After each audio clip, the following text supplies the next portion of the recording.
Kilarigbo Live TV, ìkànnì amúlùdún àkọ́kọ́ tó ń gbé àṣà àti ìṣẹ̀lẹ̀ Yorùbá lárugẹ. Same thing. That's a boy. Dirty ghost, no stain. That there's so much that can happen in Nigeria, in Lagos.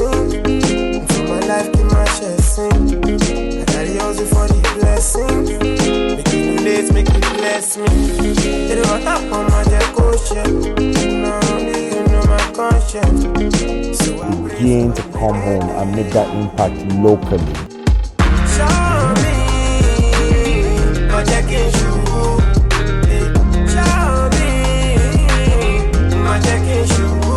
I think that it's very important that African stories are told by Africans.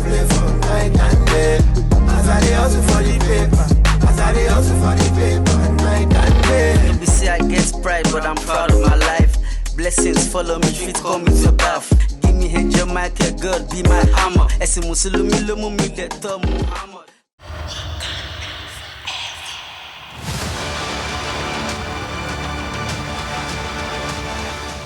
Lagos, Nigeria, welcome to the cast and crew of Black Panther, Wakanda forever!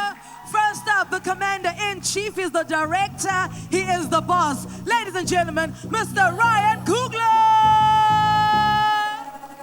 Come on, get those applause going, get those applause going. Keep it going, keep it going. Keep the round of applause going. While Ryan makes his way down, we see you, Ryan. With his cup of tea. That is a serious man.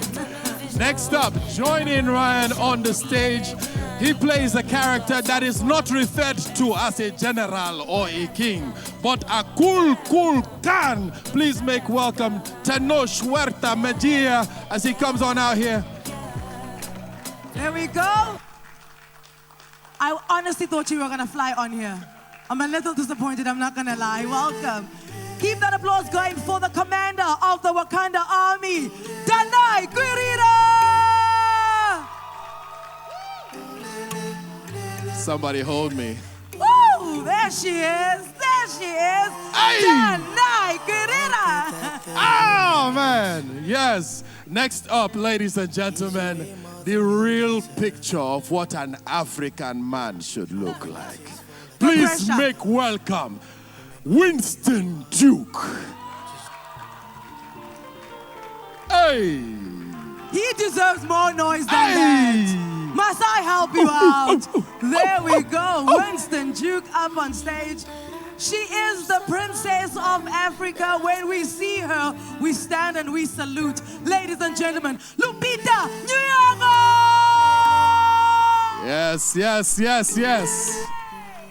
We're so proud of her because truly, in the recent times especially, she is one of those who is showing them who we are. Please put your hands together for her. Lovely, good to see you, Lupita.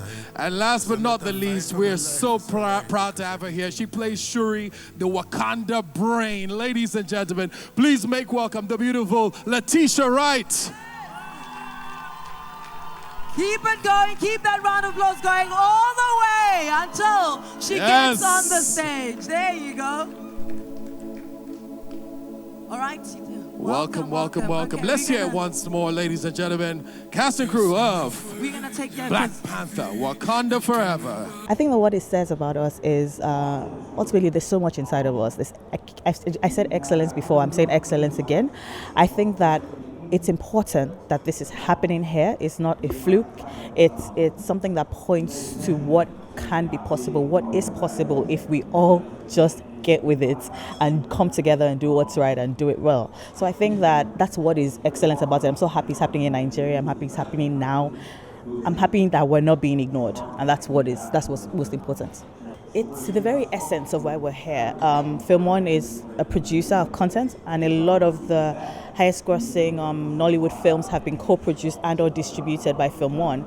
Telling African stories, positioning African stories and African filmmakers is the very essence of what it is that we do at Film One. It is top. It is why we're here. It's why we're angling for this. Is why we have invited as many filmmakers and actors to have that publicity, to have that positioning. That's the very essence. That's why we're here. That's our mandate. Yeah. So it was a lot of pressure for sure.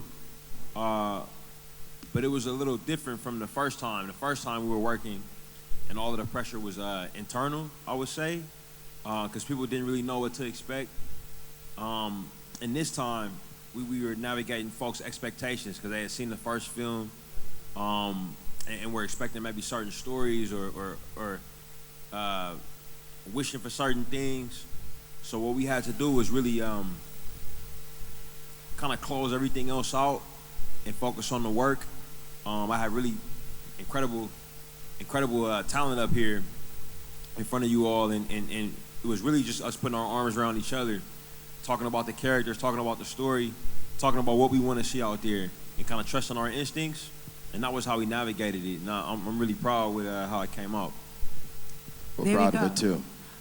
I think it was Winston who had said in an interview that there was on set there was like an unspoken understanding, you know, as you guys were navigating, creating, healing at the same time. Ryan, I'm going to stick with you.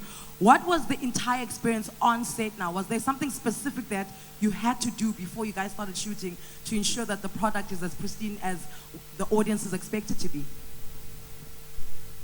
Yeah, it's a great question. Great question. We did a lot of community building exercises, I would say. And for me, it was important because I know how close we became over the course of that first film.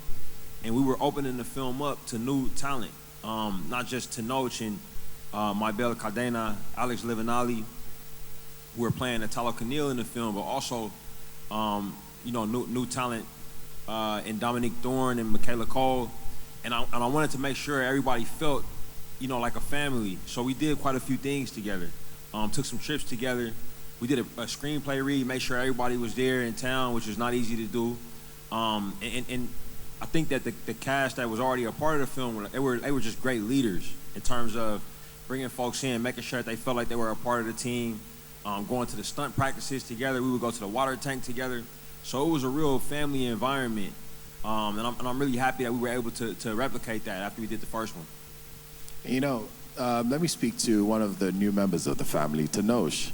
Yeah, you play a character that is one of Marvel's oldest, a submariner, in the movie called Namor or Akul Kukan. What is he all about? Without giving away the story, what is he all about? What's his story? How does he fit into Wakanda?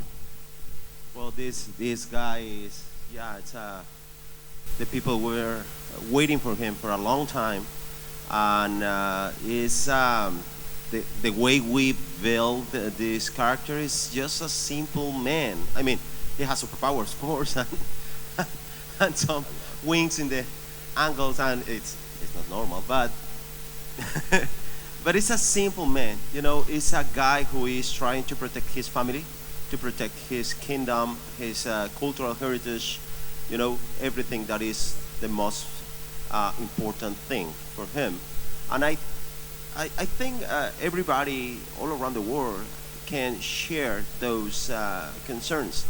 So that's why I think that people is getting this strong attach with him, because they can feel identified with those motifs. So yeah, I think for me is this guy who is just trying to protect everything, you know, in his life, and he is around 500 years old, so he's taking a path, you know, he's taking some decisions, and I hope everybody can take different decisions in their lives, but at the end is just a way to save, to protect everything. So just to follow up on that, many of the cast are returning to the set, but this is your first time in the set. What was your experience like with the entire production?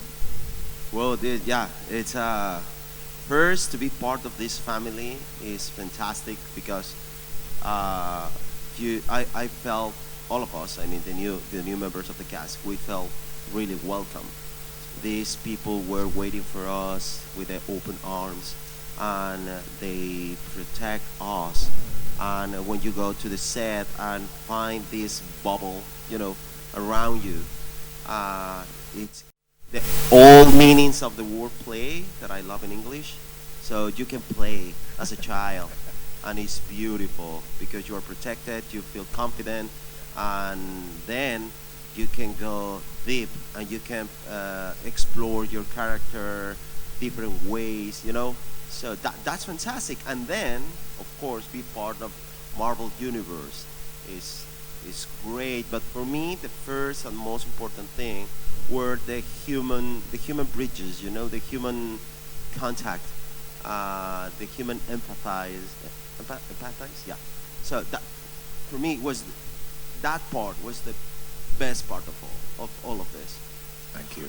Right, Danai, Ryan's already touched on this a bit when he said that, you know, the first one, you know, the pressure was there, you know, to just deliver. And I believe the first one for all of us was all about celebration. The word I can think of is celebration of self, of others, of black excellence. Looking at Wakanda Forever, right? If the first one is celebration, what word are you using for the second one? And how did you use that word to build on and create a successful sequel?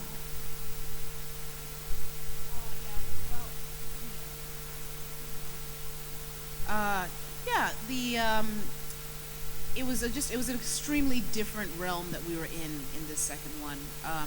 We'd lost our brother and our king, our leader, and that was it. We just had a very different focus in mind.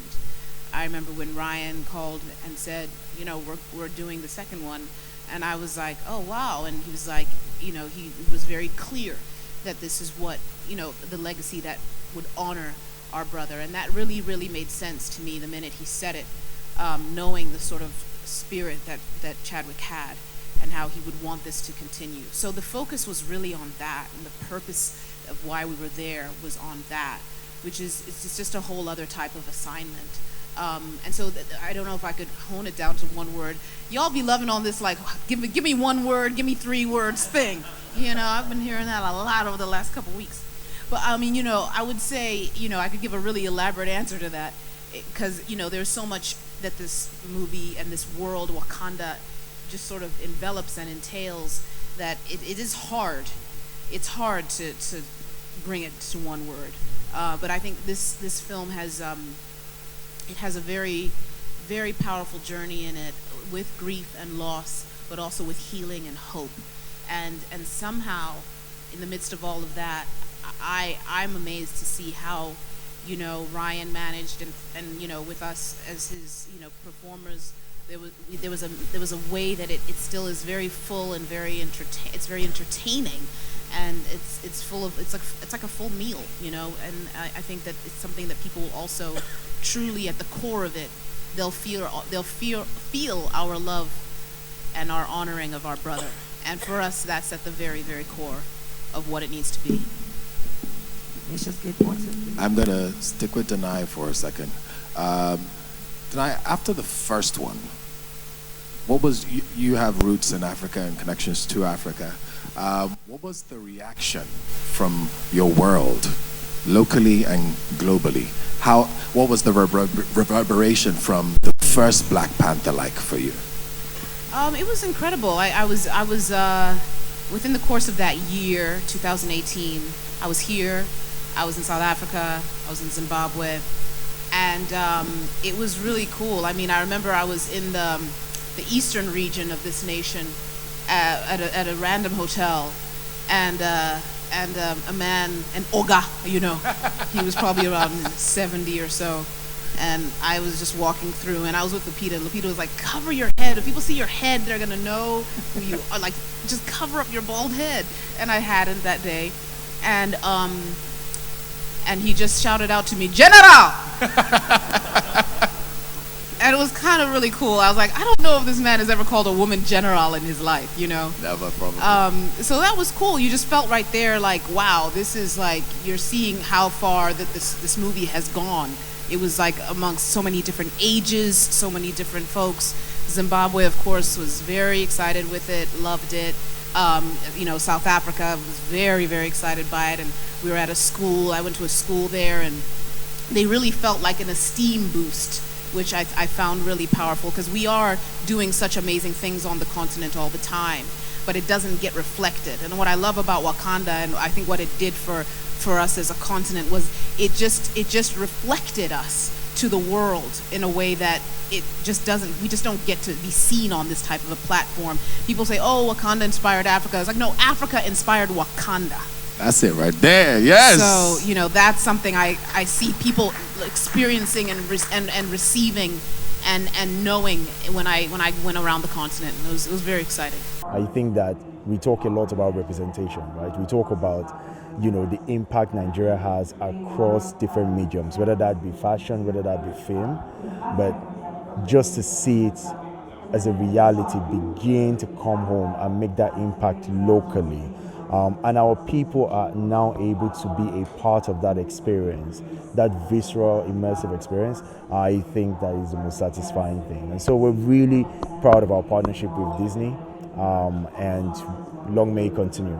Oh, I think it's already started. You know, we that collaboration is already being reinforced. Every opportunity we get, we try to cement that collaboration. And some of you have probably seen The Woman King and saw our own Jimmy there. So, you know, it's beginning to already happen and really becoming a strong core part of going forward, right? Nollywood is a global medium. It is, we talk about it here almost as if to say, you know, we still have a ceiling to break.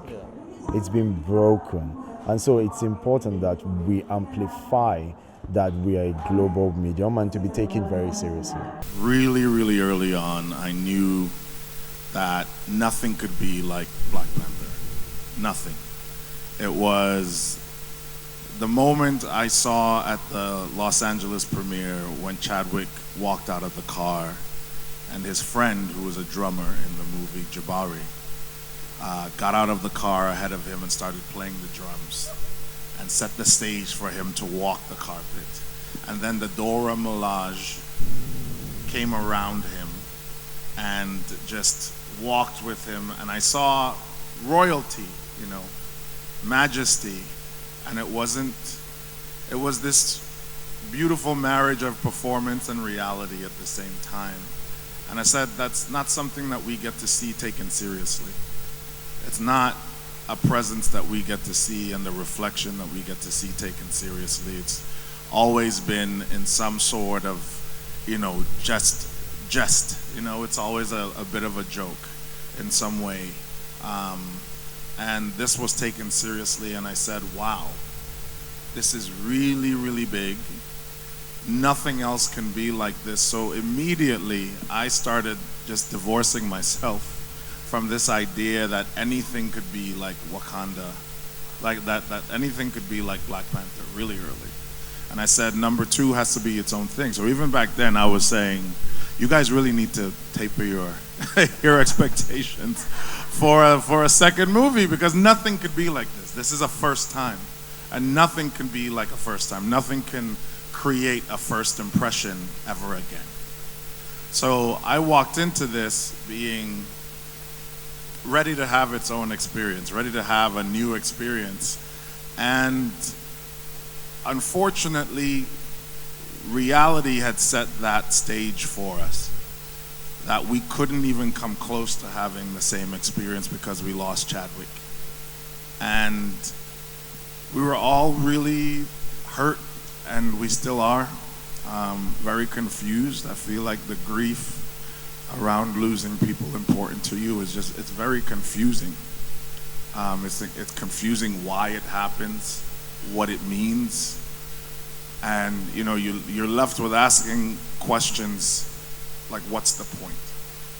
And a lot of times, death especially doesn't feel like it has a point. Like, that doesn't feel like there's any point to death, but what there is a point to is life. And Chadwick showed us what his point was. Chadwick showed us what his life meant. You know, the meaning wasn't in the death. The meaning has always been in the life. And we discovered that as we went along. And we're doing the same thing here. We're showing what this means, and that's Wakanda forever. And we went in and discovered that. That was the major departure from number one, was just discovering that every single moment that we have, that we're in front of you all, is the meaning that we're giving you for what our life means, what the life of our friend that we lost meant, and so on. Going up and down through different emotions, and you bring quite some color and relief in the midst of, you know, all of that. You're feeling it. Everybody's feeling the loss of Chadwick, feeling the loss of King T'Challa, and then your character walks in. It kind of just throws everybody back into happiness, and you know, he brings some comic relief to it. Tell me about that magic. How does that magic happen? You know, how do you guys create that magic on set? How do you do it? I mean, not the craft of acting, but each character has something it brings to it. How do you do that on set? Where does it come from? You know, I think that's one thing that comes right off the bat from Ryan Coogler and the space that he creates for everyone to participate. So Ryan creates a very, very safe space. Tenoch mentioned that earlier, which is he creates a very safe space where you can participate, where you can risk, where you feel comfortable to play, where you feel comfortable to experiment. And I think that's the first level of all that, is feeling like you're free enough to do something that sometimes feels counterintuitive in moments of deep grief and heaviness, because it felt very heavy at times, most days. And then the script has all the room, you know, for really great humor, because I've always looked at humor as, you know, taking extremely serious situations and then turning them slightly, you know. And Ryan leaves all the room, you know. I'm like, is it okay if I do this, you know? And, you know, he always makes the final call on what makes it in and what doesn't. You know, there's a very meaningful scene with Denai in the film. And it's not in the movie, but there are moments where M'Baku is like, I don't know, you know. Yeah, I just stopped looking at him. He's not here. Yeah, what I can't say about that moment without giving any kind of a spoiler, she starts saying how she is the best warrior in Wakanda. There's no one else that Which could. is true. Hey, sure. I'd whoop his butt. Yes. Small woman, please.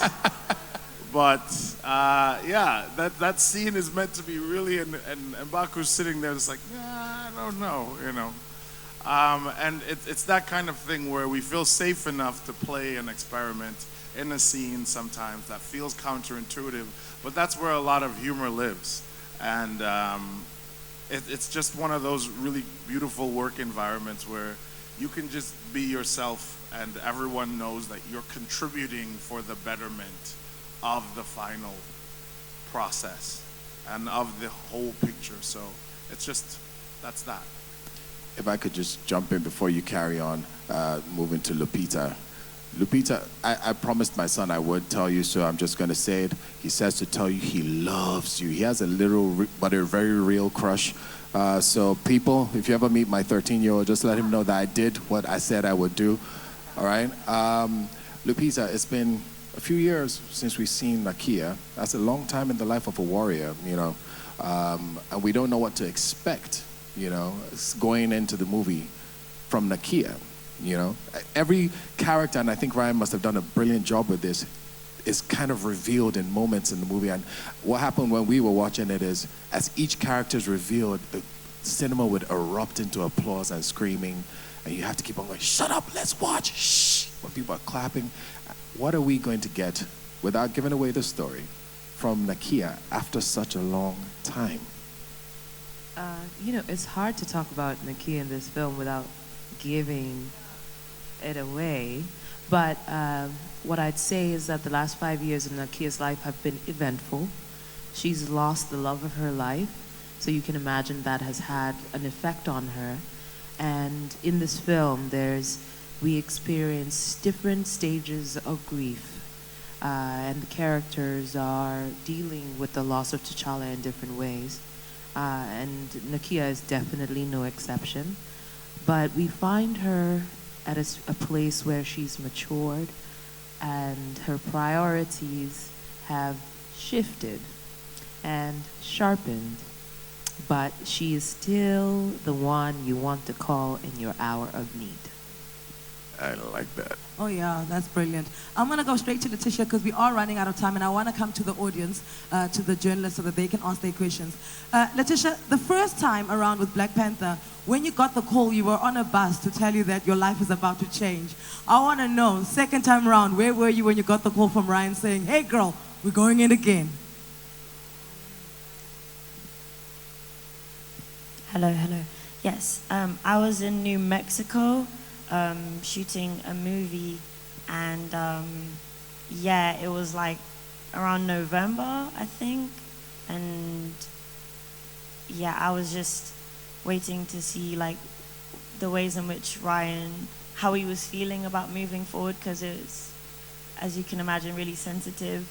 I couldn't really see a way out. I was kind of like stuck, because I was just like, I don't know how to do this without my brother, so it just felt like I didn't have any clue what we would do.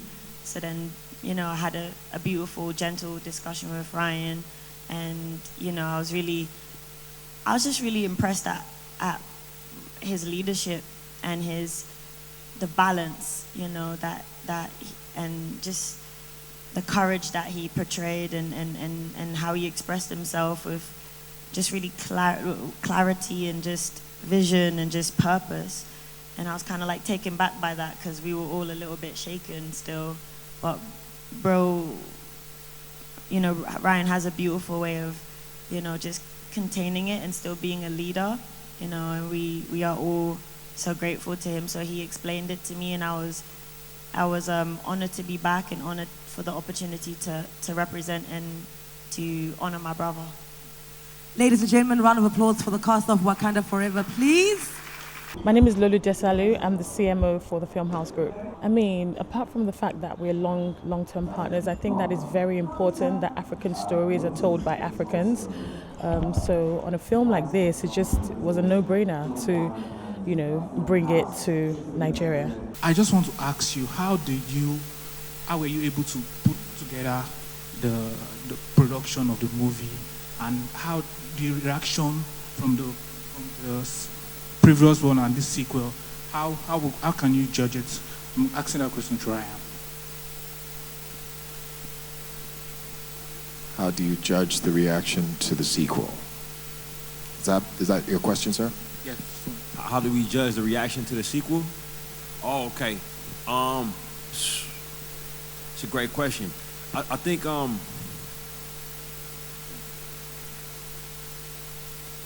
it's a fantastic question, bro. Because we're getting ready to put it out to the world, and it's been it's actually I haven't spoken about this, but I, you know, we watched the film. What was it, last week or something like that in LA, like just a week ago, and I felt an emotion that I hadn't felt before, because I hadn't realized that the film had for so long kind of been our secret, you know, in our way of like, it felt like Chad was alive there with us, for me, while we were working on it, you know. So when the movie went off, I got hit with this feeling of I don't know how to describe emotions. I feel like words don't really work for emotions sometimes, but it was like this feeling of like regret. I don't know if regret's the word, but it was like, oh man, it's the world's now. It's not our secret thing anymore. And it was like, all my work with my bro is done in this chapter. You know what I mean? And I wasn't really ready for that feeling, you know. But it was a good feeling, you know what I'm saying? It like but it was a powerful one. That was unexpected. I think that judging the reaction to the film is something that you do over time, you know. I think it's like an impatience that exists with our particular art form and business. where it's like, hey, what did it make during the first weekend? What did it make during the second weekend? You know what I'm saying? That kind of thing. And did anybody give it any awards at the end of the, you know? But the truth is like, I think that work like what we do is measured years and years after. The fact that we here 4 years after the first film in Nigeria, thousands of miles away from where we made the thing, and y'all fired up, and it's people dressed up, and people excited, like that actually means more to me than what the film did its first weekend when it opened. You know what I'm saying? That means it has staying power. You know, that means that you know, we really did something. So I think how we'll judge the reaction will be in years to come. You know, it'll be in years to come. We'll take another question. I mean, music's important music is very important to the medium. Film is a combination of a lot of different mediums: fashion, performance, sonic manipulation. You know, turn in the form of sound design, production design, painting, like all of these things. You know, all of the art forms represented in music is a massive part of it. And music was a big part of the first film. We were able to line up a great collaboration with Kendrick Lamar. I was able to work with a good friend of mine, Ludwig Göransson, who's our composer, and we wanted to do something different on this particular project. We wanted to get, you know, more into the continent. You know, we wanted representation from the continent. It's something Denai was always on me about. You know, but just getting artists that were from the continent and y'all haven't seen the film yet. Y'all haven't seen it yet, right? Or have y'all seen it? Y'all haven't seen the film yet. Most people here haven't seen it. Yeah. Okay. So y'all all see it tonight though? Is that the vibes? Yes. All right. The film has a coming of age story in there. And it made sense for us to have artists that were in different places in their careers, you know, like artists that have broken through, but also artists that are you know, on the cusp of breaking through to an international audience, you know, and we wanted representation from Mesoamerica as well, you know, so the album is in conversation with all those ideas and elements. And you talk about Afrobeats. Ludwig and I spent about a week and a half here in Lagos some months back where we recorded all that music, and it was a time that I think I'll look back on fondly for the rest of my life. Those few days here, just seeing like that Nigerian work ethic. You know what I'm saying? It was fantastic. We barely slept, and I couldn't wait to get back. And artists came in from all over the continent, from South Africa. They would come in and we got a couple Amapiano tracks on there, you know, and Ludwig grinded it out in Mexico City and in the Yucatan, over in North America. You know, I'm as proud of that album as I could be of any piece of music. And I think 90% of those songs are actually in the movie, you know, playing in their entirety. And Nigeria is well represented, as well as a lot of other countries on the continent. And I'm really, really excited about it. All right, no more questions. Let's save Private Ryan now, guys. Come on, no questions. Unfortunately, we have another part of this. Don't worry, we'll bring you some more. Remember, I said we're going to have two parts to this, all right? And you guys are part of the press, but we do have people waiting online from all over the world to ask them questions as well. So I've been instructed, and I apologize. I know you have a ton. Right, but you could join the junket probably online and question them all you want. But we have run out of time for this particular panel. I'm sorry. The way you're looking at me, goodness, I feel so bad about this. Guys, I think it was good, but also you're being very somber here. You're acting like it's a vote of things. No. We have run out of time. No, but can you see the look on their faces like, be celebrating now. I will Thank not you so ask much. Winston questions, me. Yeah. No, so I'm sorry, just join the junket online, you know. I told you it was going to be quick, I'm sorry, okay? All right, guys? Hug each other or something. I don't like the expression on your faces. Ladies and gentlemen, please put your hands together for them as they rise. I'll bring Ryan back. As they rise and make their way to the rest of the activities that they have today. We look forward to seeing the movie. 6. I am that guy. 5, 4, 3, 2, and 1. Thank you. Let's hear it for Ryan Coogler, Tenoch Huerta-Medina, the Nine Burina, Winston Duke, Lupita Nyong'o, and Letitia Wright. Kilarigbo Live TV, ìkànnì amúlùdún àkọ́kọ́ tó ń gbé àṣà àti ìṣẹ̀lẹ̀ Yorùbá lárugẹ. Atagbantagba lóde tagbangba ló ti pápá tó ní kí ló ní tagbangba ó ṣe. Àwọn gbàǹkọ́gbì alárinrin ètò ọ̀dọ́ wa ló sodo sí. Mo lè má lè sọ òyìnbó púpọ̀, but nínú Yorùbá tí mò ń sọ, àwọn kan yọ Yorùbá ń bẹ̀. Ṣé báwa náà kọ́ Ọlọ́run ọba ni kámú láti Kilarigbo Unlimited. Kilarigbo Unlimited ládùn ètò tí kò láfiwé. Alárakúàrà. Orí ètò Alárakúàrà ní àwàyè lórí Kilarigbo TV. Mo lo ata, tomatoes, àlùbọ́sà, ẹyin, mo lo carrot, mo dẹ̀ tún fi hot dog náà sí. Mélòó la fẹ́ kà nínú eyín adépèlé KPK kò gbọ̀kẹ̀. Kilarigbo ló ń jẹ́ bẹ́ẹ̀. Ká ṣe àkálẹ̀ àwọn ayẹyẹ lọ́nà tí ìgbàlódé léyìí tẹ́yìn ó sì gbádùn ẹ̀. Ọba tó yọ ọ̀rọ̀ Jábésì padà, ìwọ ni Olúwa wá fáyé mi ṣe yanu. Kilarigbo Live TV gbọ́n pa ẹ̀. Fún ìpolówó ọjà tàbí àkálẹ̀ èyíkéyìí ayẹyẹ tẹ́ bá fẹ́ ṣe ìyún event coverage pẹ̀lú owó tí ò gani lára. Kilarigbo Live TV ẹ̀rọ amóhùnmáwòrán tíá.